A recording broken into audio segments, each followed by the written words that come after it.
In John chapter 4, something happens that may help us to illuminate a little bit better Jesus' fourth beatitude. Blessed are those who hunger and thirst for righteousness, for they shall be filled.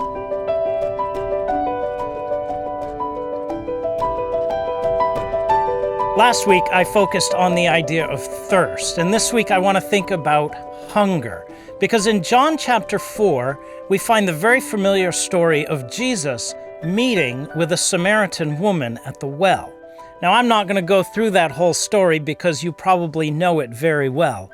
One of the things I'd like to remind you of is that while Jesus was talking to the Samaritan woman, his disciples had gone into the town to get some food for lunch. When they returned to Jesus, they were shocked to find him talking to this Samaritan woman. And then, as they sat down to eat, he said to them, "I have food to eat that you know nothing about." And they were surprised. What is this food that Jesus has? Who has come to him and provided food?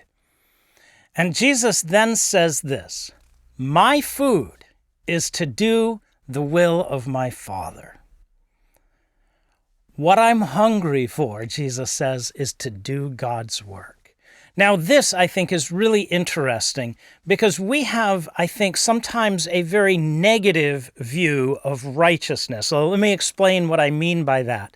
We often see righteousness as avoiding certain behaviors. But righteousness is not just avoiding certain behaviors.